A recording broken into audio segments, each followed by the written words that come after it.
and those contrasts, which are there all the time, when they play each other, they really come to a head.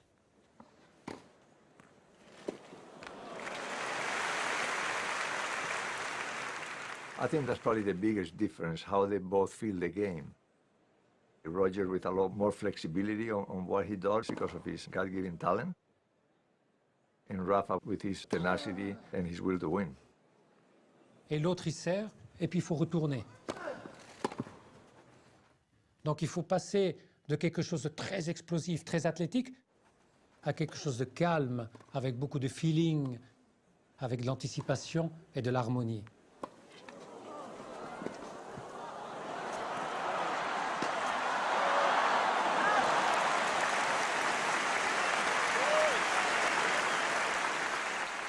Mettre ces deux antagonistes, toujours l'un avec l'autre, ça donne un beau combat.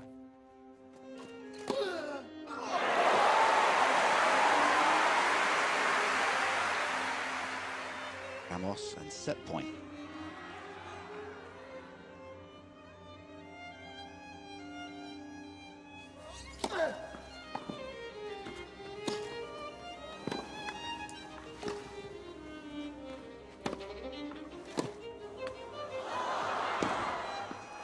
This is top tennis now.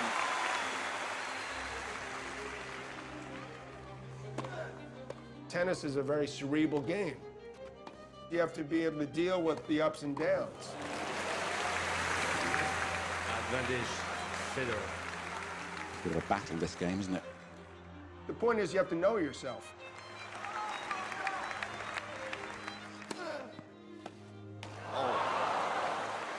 Yes.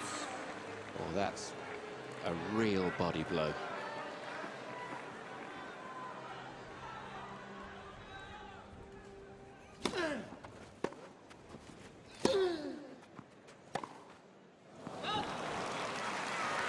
Advantage, Nadal.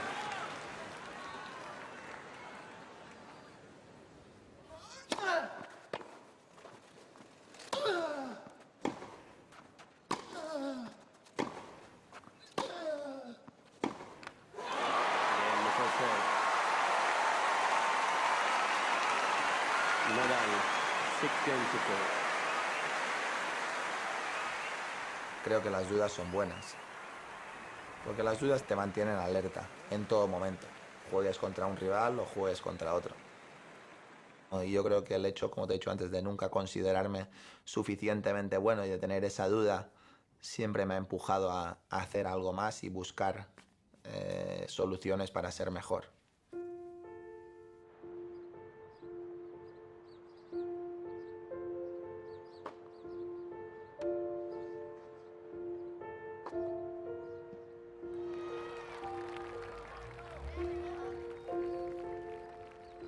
Yo creo que él ha jugado bastante mejor que yo. No he podido hacer nada. Ha jugado tan bien como los otros días, como yo quería jugar, pero da igual. I'm a big believer that behind every champion there is a force. There's a father, there's a mother, there's a grandmother, there's a coach. There's somebody that actually is a force behind this individual. Rafael entrenó de pequeño cada día, sino cada día de su vida, igual que si fuera un torneo de tenis, igual que si él jugara una final.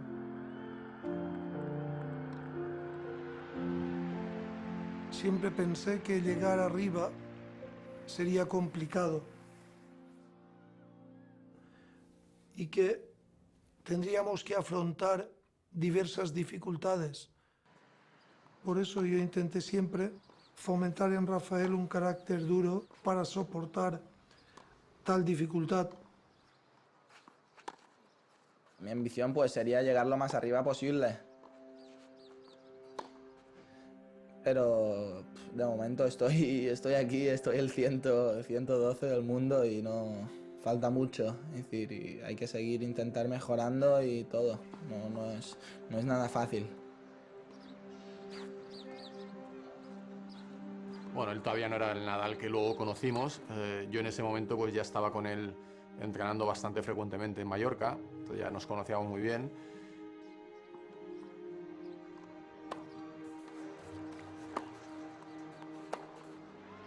No, yo en esa época pues había ganado un Grand Slam, había sido número 1 del mundo.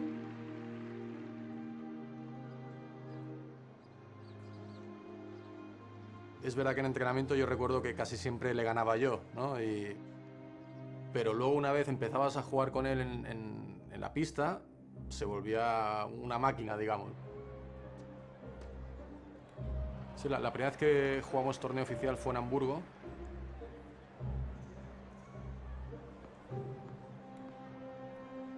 Y hay que tener en cuenta que yo empecé en el circuito profesional muy joven. Yo con 16 años llegué al circuito profesional, con lo cual era mucho más joven, tenía mucha menos fuerza. La pelota le venía más rápida, él le pegaba un poco tarde. Y empezó a levantar el brazo más de la cuenta.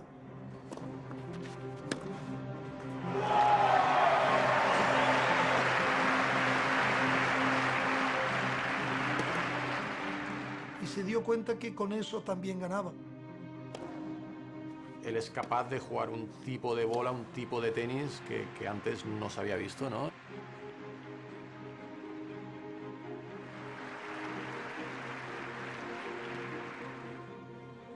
El hecho de llegar tan pronto al circuito profesional me hizo buscar soluciones para ser competitivo y esta es la verdad. A 16-year-old has just put out one of the world's best players. Pero sí que está claro que él tenía un instinto asesino dentro de la pista, digamos, una ambición que yo ni de lejos he podido tener algo. ¿El torneo que preferirías ganar? Wimbledon.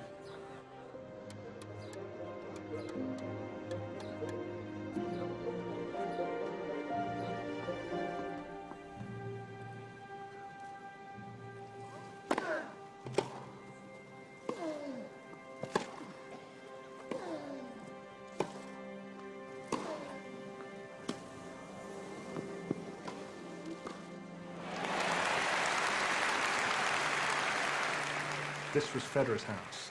This is where he was unbeatable. Nobody beat this guy. And Nadal was trying to bring his clay court game, his baseline game, to bear on the grass of Wimbledon.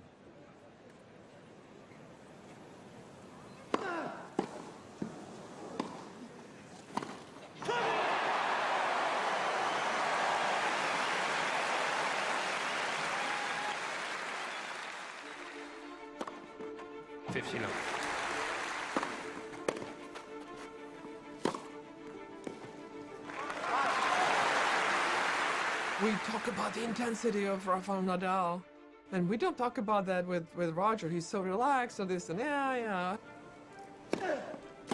But when the ball is hit, the intensity level is exactly the same.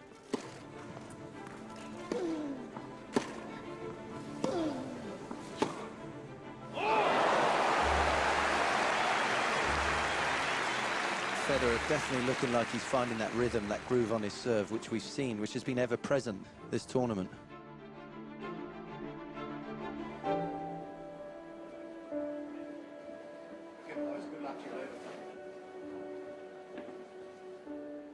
There's a difference between a brilliant tennis player and a champion.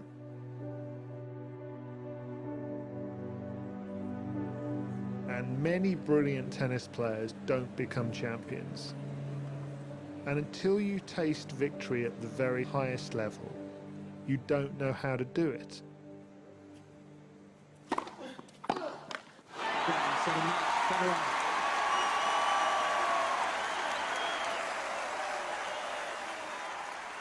You always dream about it. You go and play with your friends when you're 10 years old, and you go on the lawn in the backyard, you know, and you play Wimbledon there. And finally, after years of underachievement, Federer wins Wimbledon.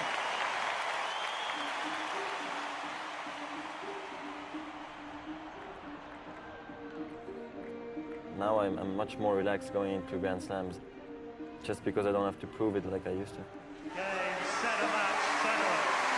Roger Federer has confirmed his ranking as the #1 player in the world in emphatic fashion.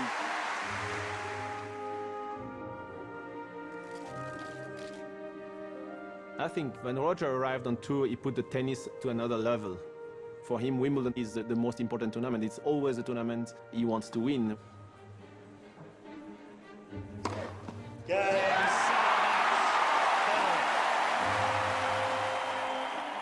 Federer just kept on beating everybody. I think he really has a passion for the game, otherwise he would never have gone this far. Federer's game is very much a dialogue with tennis's past. You see some of Borg's smoothness around the court. You see the explosive serve of Sampras. You see a bit of Lever. He took elements of the old style, and on top of that, he superimposed a very powerful topspin baseline game. Quand quelque chose a l'air facile, ça ne veut pas dire que c'est facile. Ça veut dire que c'est Roger qui est capable de faire quelque chose de très difficile.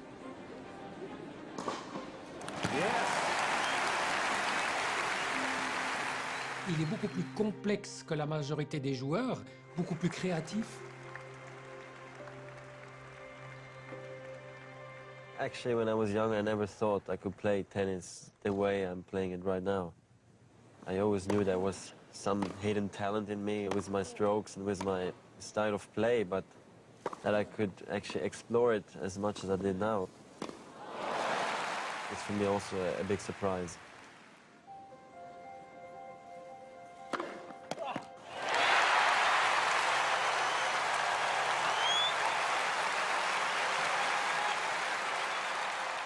Roger Federer is the greatest all-around talent I've ever seen, so he's up among, the greatest of all time. Let's be honest, Borg won 5 in a row, okay? 5 in a row, and that's along with 6 Frenchies, so that's why you have to put him up there at the highest echelons of the sport. If he stays up to this level, he's going to have at least a couple more Wimbledon. He's going to win at least another Open or so, an Australian, and he's going to challenge for the French. I mean, without a doubt, this guy's got by far and away the best chance to win the French Open. Then Nadal came along and put a pressure on him that he's never had before.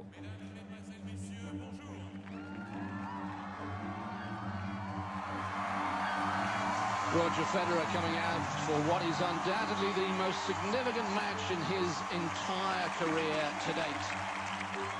For the first time, he is playing in the final of the French Open at Roland Garros. At the moment, Roger Federer is in a long list of great champions who've never won at Roland Garros. McEnroe, Connors, Sampras, of course, Edberg, Becker. They could never master the red clay. Rafael Nadal, 2005, who came here and became the first man since Mats Wilander to win the title on his first appearance. He's looking today for his 60th successive victory on clay courts. Rafa is born to compete against Roger. First, Rafa is lefty. He's righty in life, but he's lefty on the tennis court. You don't have many lefty in the top 100, so you don't practice much with lefty, and you don't play much against lefties on the tour. So it's something you have to adapt. And with Rafa playing the huge topspin, which the ball bounces very high, it's very tough on the one hand backhand to play over the shoulder. So it was always a challenge for Roger.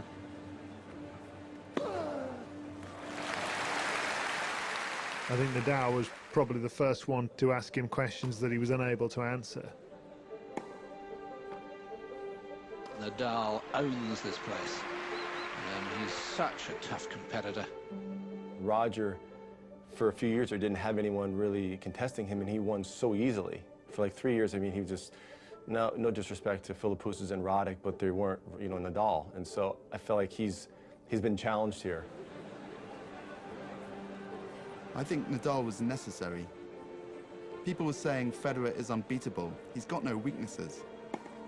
And then Nadal came along with this very particular game.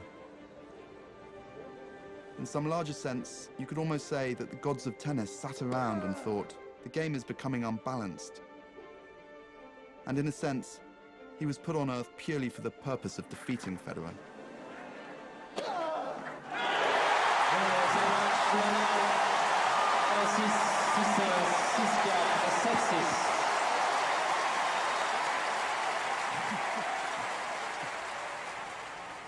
He's a fighter, and he's a grinder, and he deserves it to win here, I think. Well, you deserve to win too, Roger. Thank you. We'll see you at Wimbledon. Right, Thank you very much. Newborn threes. These two, it's a fantastic rivalry, and we sit here watching today's match, and I don't think anyone really knows which way it's going to go. We are living our match. You know, obviously the players making history, not the officials. We part of the game. We part of the match where there is 2 + 1.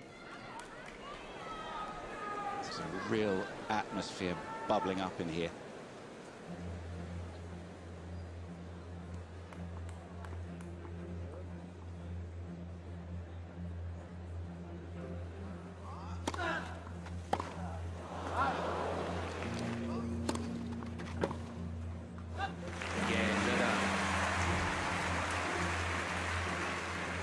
Federer leads 3-2.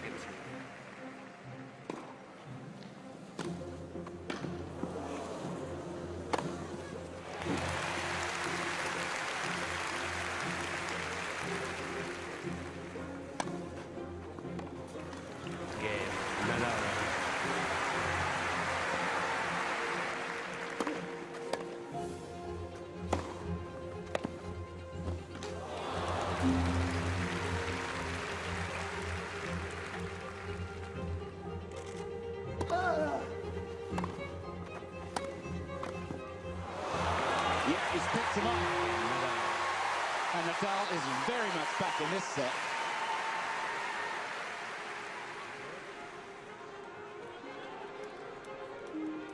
Yo creo que soy una persona que cuando hace las cosas las hace a máxima intensidad siempre. La competición se trata de ganar.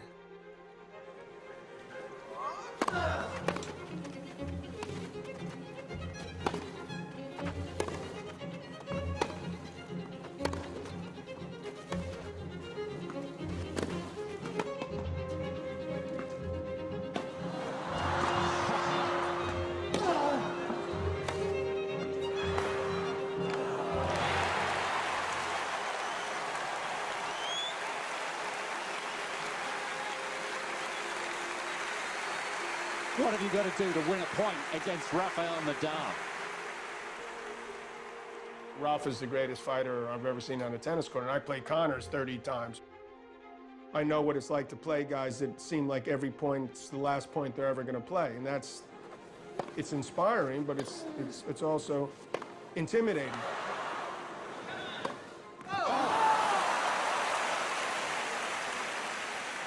Disappointment for the Federer camp. Advantage Nadal. Amazement from the crowd. Ladies and gentlemen, as courtesy to the players, remind to be quiet during point. Again,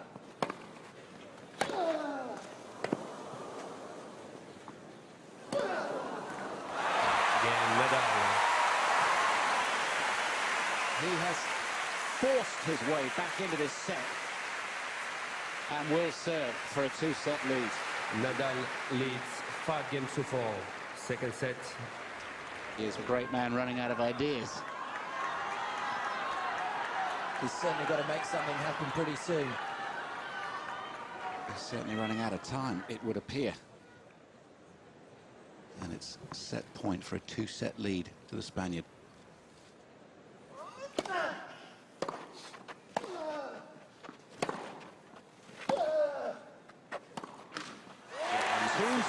It is to Rafael Nadal, the 5-time defending champion. 6-4. Well, he's got a mountain to climb now. Nadal leads by 2 sets to love. The first 2 sets, when I look back at that finals, you know, it's like I played them, but maybe I was a bit, how do you say? I'm not sure if I really believed I was going to win the match.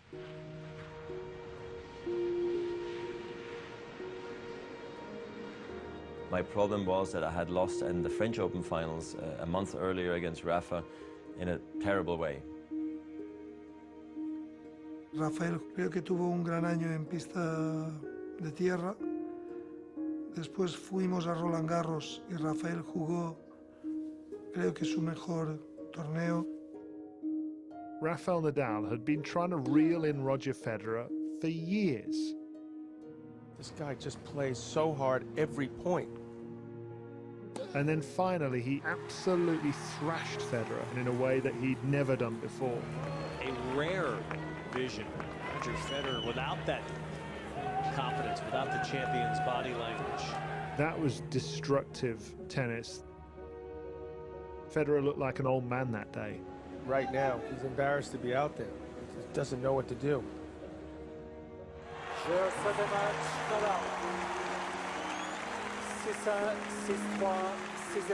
I think he was affected by this loss in Paris. You maybe try to forget, or you try to put it in the background that you lost that badly, you know. I wish it was a different outcome. I wish I could have... look, it doesn't matter now what happened, you know. I mean, the match is over, clay court season is over. If you see Nadal, the way he plays, it was like, I remember first seeing him, like, this guy's going to be one of the greatest clay court players of all time. That's a given. But I don't know if that's going to translate on grass. 2006, and then 2007.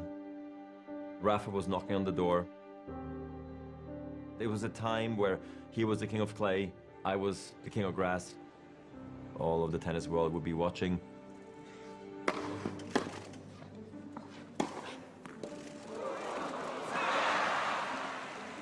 Wimbledon es un torneo muy especial.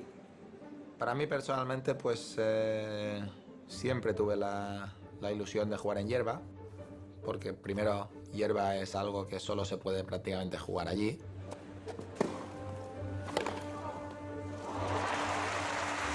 Federer's never been challenged like this in a Wimbledon final. He's never gone the distance, he's never gone to 5 sets, he's never been 2-1 down. At that point you say, okay, no, Rafa can maybe win Wimbledon, and he's going to be in Roger's head. A second championship point.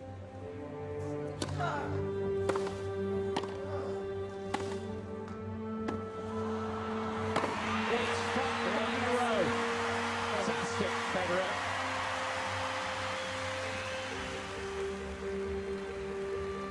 Era 2007. Me quedé mal conmigo mismo y no haber sido capaz de sobreponerme a esa adversidad en un momento tan importante para mí. Eso sí que me dolió.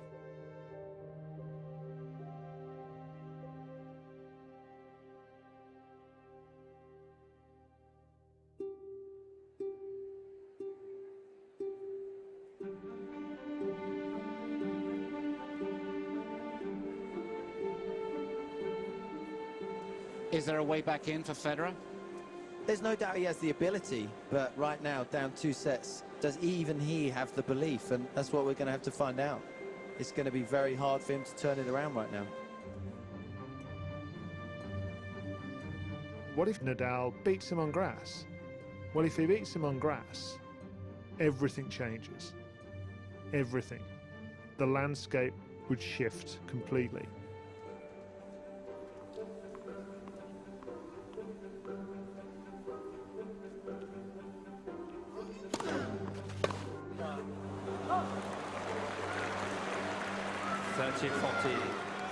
I think Roger was feeling that Rafa's getting better on the grass. Every year he got a little closer. Because before that, I think Roger was feeling that he can play just average tennis, he'll still win. But as Rafa was getting better and better, he knew he had to raise his level, and I think he was feeling the pressure that way. Oh, he's got him again. I remember the clouds started to darken, the wind picked up, and it was like Federer's mood was actually changing as the weather changed. His mood was palpably darkening. So disgusted with himself, Nadal still resists. It's amazing as well when you sort of see the way how this match has unfolded, and you just sort of feel like today's the day for Nadal. Today's the day.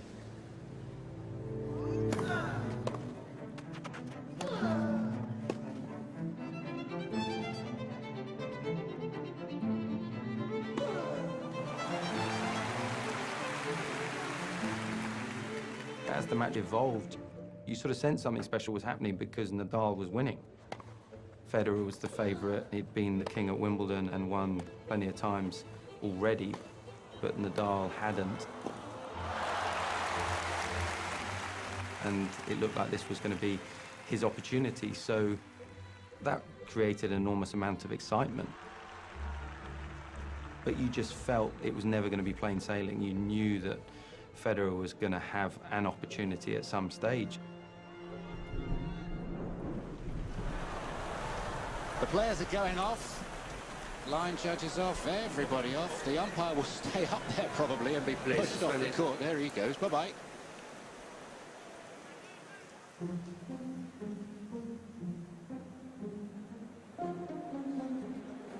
You always think when a break is taken that it favours the man who's losing. Federer certainly is losing at the moment. His championship, well, it's hanging by a thread. I tried to go back to the locker room as quick as I could because you don't know how long the rain delay is actually going to take. People sometimes cannot believe that all the players are in the same locker room. It's a very important moment because there you can resettle again, you can talk to your team, you can calm down again a little bit if you're panicking. We saw Mirka quickly outside of the locker room. She's very important, you know.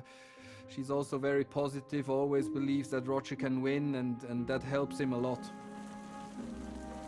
I think the emotional part about me, about playing, really could be because I seeked perfection maybe way too early in my life. I thought I could play these perfect tennis shots, backhand, forehands, drop shots, you name it, smashes, and I think I probably thought that I could hit shots I saw on TV. The players I used to admire. Boris Becker, Stefan Edberg, Pete Sampras. They were the Wimbledon champions at the time. They were maybe the #1 in the world.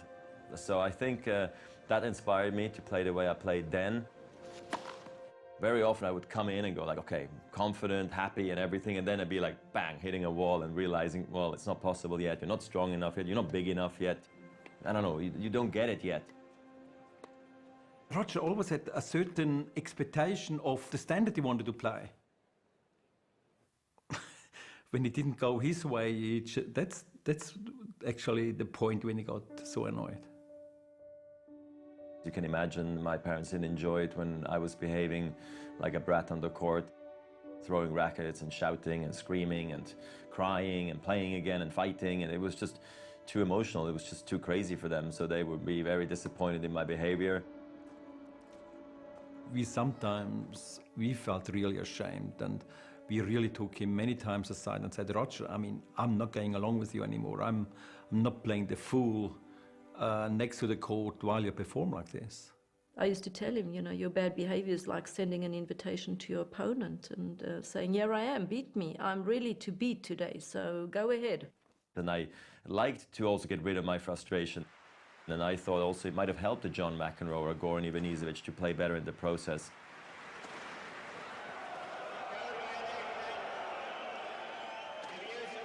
Coaches told me it's not good for me, that in the process I won't be playing better, I will usually be playing worse because it's a negative energy that comes through.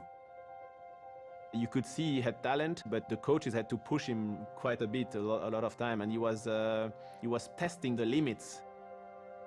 Oui, alors il était très jeune, c'était le plus jeune de tous les joueurs qu'on avait à l'époque, mais il avait encore beaucoup de moments où il avait de la peine à se concentrer. Il avait tellement de choses en lui déjà, mais il n'arrivait pas encore tout à exprimer.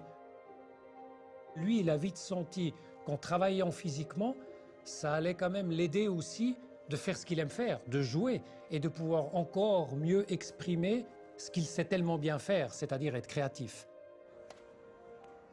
It made me understand my overall game. I have to come to the net, I have to try to finish, I have to try to take chances. And then as you evolve and you become stronger, I would get to balls I didn't know I could get to.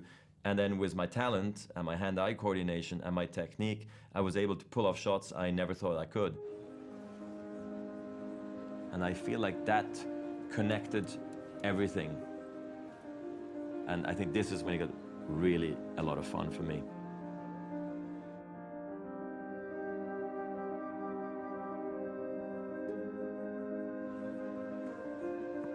When Roger Federer was 16, people were already talking about him. Game, set, and match, Federer. By 2 sets to love, 6-4, 6-4. He won Wimbledon boys and then turned pro the next day in Switzerland. From Switzerland, we don't expect people to win big tournaments, so at the time, especially not. We like to be precise, I generalize here to the max, and you're supposed to be humble. So it's quite interesting also when he came along and he basically said, you know, I want to win big tournaments. And he wasn't really humble about it. And one of the first big matches he played was in Basel against Andre Agassi. And, you know, he went out there to win. Which was almost like, what is he trying to do? You're playing against Andre Agassi and you're a junior, you know? You're supposed to lose here. But he wasn't acting that way. But then the losing hurt, you know, it just really did. I didn't like losing.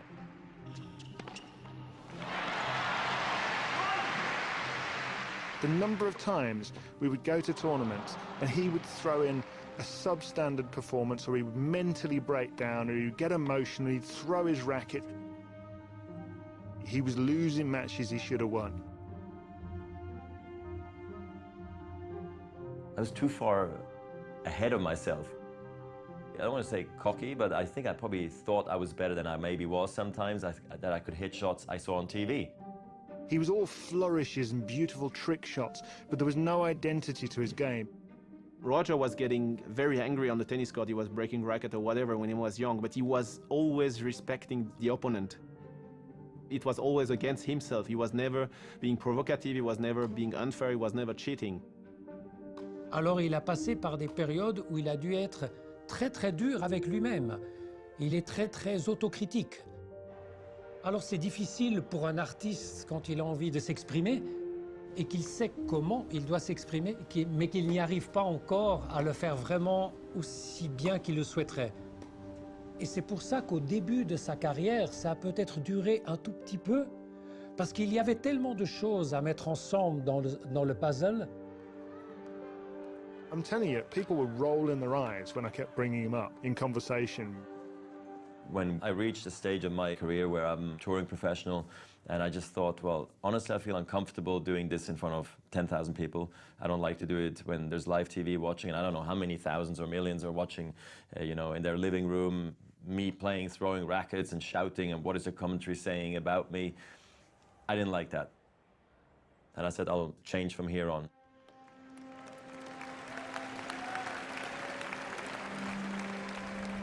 I think each generation has their guy. Borg certainly was the player of his generation. Lendl, I was probably the player of my generation in the 90s. I felt like I was going to win that match. I just felt pretty confident. He was pretty young at the time, but Roger was very tough. Oh, that's a great shot.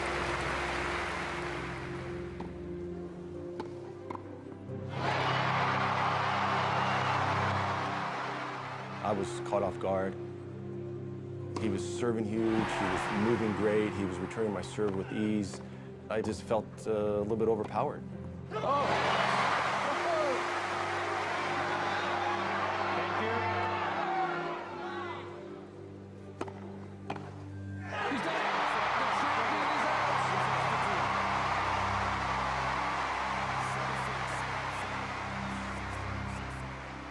Tough out there, and he definitely is. He's got a great future. I mean, he's already proven that he's a great player, and he's got a good chance to maybe go all the way. Maybe the baton in tennis has passed to a new generation. Federer can hardly believe it, the emotion of the moment. But having beaten the greatest grass court player of all time is too much for him. 19 years of age, in his first ever appearance on the centre court of Wimbledon, he has played a magnificent match to defeat the 7 times champion in 5 extraordinary sets. You have to find your own identity and do it your way.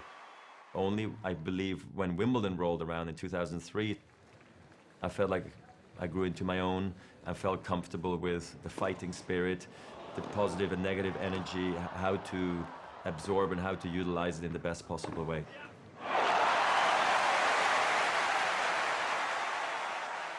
Everything comes into play, so there's just a lot of decision making and a lot of mistakes you can do along the way, but one thing you can't is you can't do it perfect every single time. So you have to learn to play with problems, and you have to learn how to play with pain.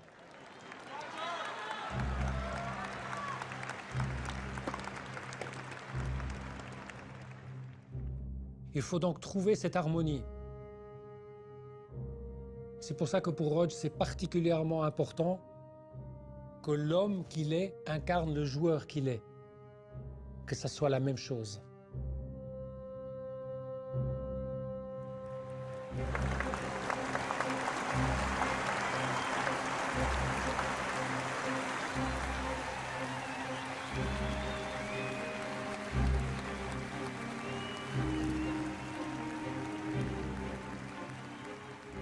Everyone knew that Nadal was the great fighter. Whereas Federer, he's naturally a front-runner. On grass especially, he had always, for the last few years, completely dominated. He never had to come back from behind in that way. So everyone knew that Nadal would fight to the end, but one wasn't quite sure how Federer would react to adversity.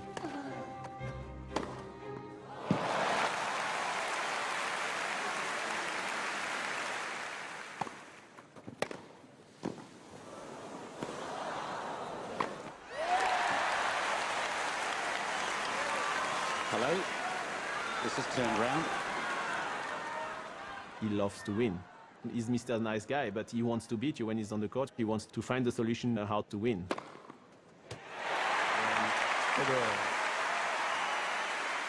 I believe that the rain delay probably woke me up, and I said, well, if we're going to go out of this match, well, at least you're going to go down swinging and really start to wake up.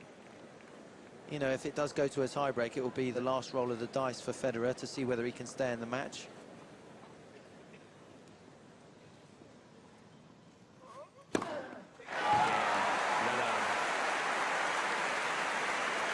Six games all, third set tiebreak.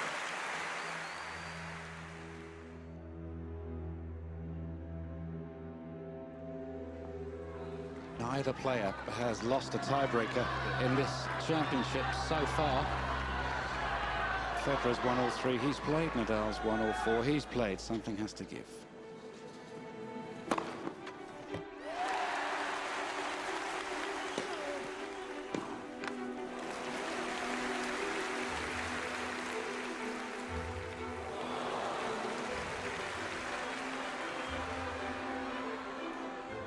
You have to find a certain intensity, I believe, that helps you through these moments.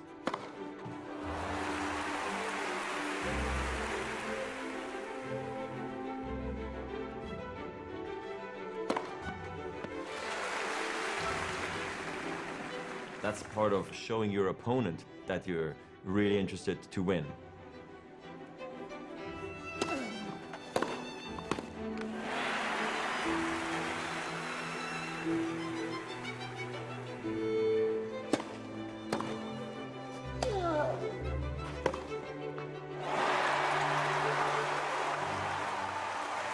There's no mistaking what the crowd want, and it's no disrespect to Nadal, but I think they quite fancy some more tennis.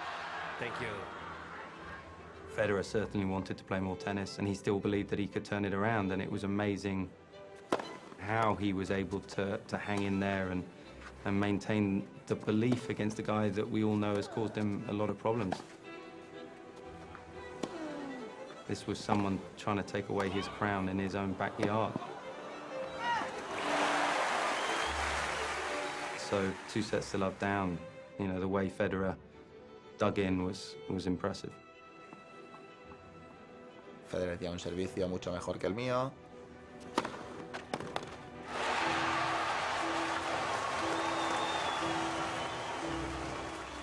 Hay muchísimos juegos con su servicio que los gana en 1 minuto y pocos segundos, ¿no? Yo eso a mí no me pasa. con lo cual yo tengo que tener otras virtudes que él no tiene.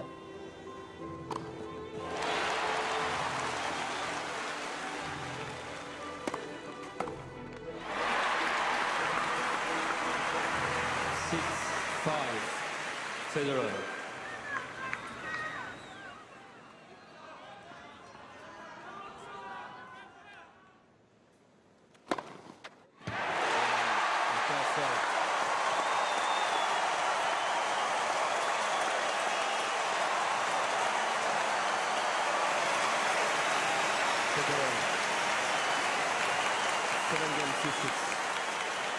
Well, that wasn't so much of a cheer as an eruption. Llegamos al tiebreak del tercer set. Rafael perdió. Siempre yo, cuando empezamos, yo le decía a Rafael, buena cara. Cuando él llegaba a entrenar, siempre le decía yo a él cuando llegaba, buena cara. ¿Por qué? Porque es imposible aprender, mejorar, hacer nada bien, es imposible cuando tú no pones una buena cara. Cuando ha tenido una situación contra algún tenista que ha sido superior a él, pues él ha sido capaz casi siempre de girar la situación, de invertir la situación. Y yo creo que la duda o el no tener la certeza de que eres el mejor te hace pues intentar hacerlo mejor de alguna manera. Nunca me he considerado lo suficientemente bueno como para solo ir a entrenar y entrenar. Siempre he ido a entrenar con un objetivo de mejorar. Mi sensación, lo que yo pienso, es que no tiene razones para no ser humilde, no tiene razones para sentirse especial. Él es especial cuando juega tenis en New York o en Wimbledon, que hay 20.000 personas en la final. No me parece posible dejar de ser humilde por pegarle bien a una pelota de tenis. Yo no veo el mundo como Rafa Nadal, tenista, ¿no? O estrella del tenis en este sentido. Yo veo el mundo como una persona normal. Mi vida aquí es una vida completamente normal, como cualquiera de mis amigos. El sentimiento de pertenecer a Mallorca, una isla, un sitio donde tú te sientes cómodo siempre y donde siempre quieres regresar, porque crees que es el sitio que te da la energía para continuar con tu carrera profesional. Yo creo que, sobre todo Rafael, creo que aquí consigue tener la tranquilidad que seguramente no puede tener en otro sitio. Cuando viene aquí yo creo que se siente arropado tanto por los amigos, le hacen llevar una vida normal, que era la normal de cuando era niño. Entonces Rafa, aunque ha estado viajando desde muy joven, siempre ha querido volver.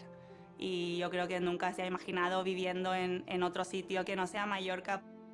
Y yo aquí pues tengo la posibilidad de ver a mis amigos, a mi familia, cada día de mi vida, y eso hace que mi relación con mi familia pues sea una de las cosas más importantes de mi vida, sin duda. He finds his own way to feel comfortable at Wimbledon or Australian Open or French Open, whatever it is. He creates a home, you know, where it's not his own. He doesn't try to recreate what he's got in Mallorca. That's impossible, but he creates his own environment. You know, he rents a place and he's got his family there with him. Si viene la familia, pues estar con la familia y tener un ambiente tranquilo, agradable y positivo. Este siempre es el... Algunos días sí que cocino para todos, otros cocina otro, pero bueno, sí, me gusta cocinar, no tengo ningún problema en cocinar. Everything is programmed in order to try to be as relaxed as possible and try to be as focused and concentrated as possible. On peut aussi imaginer que Nadal, qui est un grand combatteur de tennis, a toujours cherché le challenge de résoudre les problèmes. Et je pense que Roger, c'est la même chose. Peut-être qu'ils ont chacun leur philosophie, comment résoudre le problème. Roger a toujours besoin de sentir quelque chose de positif. Il a toujours besoin de sentir l'ouverture d'une possibilité, d'un chemin, d'une solution. Pierre is definitely part of my mental game, even though I don't feel like I do any mental work for tennis, but our Let's say if we catch up together and we're working out, probably 30% of it is talking, you know, about possibilities. What could we change? What could we do? What else could we improve? How's life at home, Roger? And I'm like, I'll talk to him about it, you know? So I'm very open and honest. I think Pierre knows a lot about me, more than most people in my life. Il a toujours été lui-même. Et je pense que c'est ça, son immense travail mental qu'il a fait dans toute sa vie. Et j'ai vu ça déjà quand il était jeune. Il a toujours cherché à trouver un équilibre entre ce qu'il faut faire et comme il est lui. His attention to detail into his training, his practice, his injury prevention, his schedule, and his matches is incredible. And I think sometimes he doesn't get almost the credit he deserves because he makes it look so easy. He's a good physique that doesn't put too much stress on his joints. He's a great mover. He's well balanced. So people think, well, it's just natural. It's a God-given talent. And he does have enormous talent, but he works just as hard as anyone else at improving all those attributes. If family and wife's not happy, then my tennis is gonna wobble, you know, and then if this doesn't work out, the fitness is not right, and everything, it's like a Jenga block building, you know, and everything needs to fall into place. My wife, who I met back in 2000 at the Olympics, I mean, she's been a rock, you know, in my life, you know. She's been there, gave me consistency. Is the guy you're with, is he very nice? Yeah, he's very nice as well. I think most important is that you're authentic, that you're yourself, and that's what Roger is. Off the court, I think it's very important, but also on the court, you know. If you try to show things that are not really inside of you, then it doesn't work. The whole puzzle doesn't work. Roger, il cherche le jeu parfait, il cherche l'harmonie, il cherche la créativité. Mais il ne faut pas oublier que Roger est aussi prêt à se battre. Roger est un artiste qui sait se battre. Et puis Nadal est un combattant qui sait être